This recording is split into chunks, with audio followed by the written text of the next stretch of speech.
বিধানসভার মুখ্য সচেতক কল্যাণী সাহা রায়ের উপস্থিতিতে বিজেপি, মথা এবং আইপিএফটি 3 দলের মেলবন্ধনে কোঅর্ডিনেশন কমিটি গঠন করা হয় তেলিয়ামুড়ায়। শুক্রবার বিজেপি দলের তেলিয়ামুড়া মণ্ডলের উদ্যোগে স্থানীয় একটি বেসরকারি হোটেলে এক বৈঠকের মধ্য দিয়ে 11 সদস্যের কোঅর্ডিনেশন কমিটি গঠন করা হয়, যেখানে গোপাল বর্মনকে আহ্বায়ক এবং মথা দলের কর্ণসিংহ জমাতিয়াকে যুগ্ম আহ্বায়ক সহ আইপিএফটি দলের একজনকে যুগ্ম আহ্বায়ক করা হয়েছে।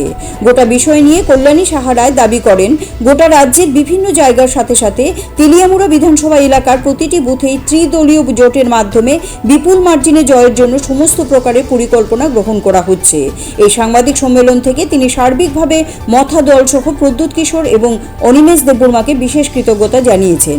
তিনি আরও বলেন, কোঅর্ডিনেশন কমিটি প্রকৃতপক্ষে আগামী দিনে সম্মিলিতভাবে গোটা বিধানসভা এলাকার প্রতিটা বুথে বিজেপি দলের মনোনীত প্রার্থী কৃতি সিং দেববর্মনের বিজয় সুনিশ্চিত করার জন্য কাজ করবে।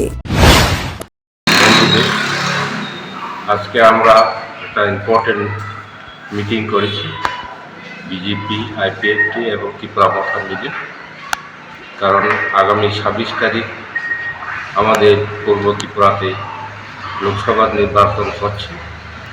ওই নির্বাচনকে সামনে রেখেই আমরা আজকে কোঅর্ডিনেশন কমিটি করেছি 11 জন সদস্যদেরকে নিয়ে।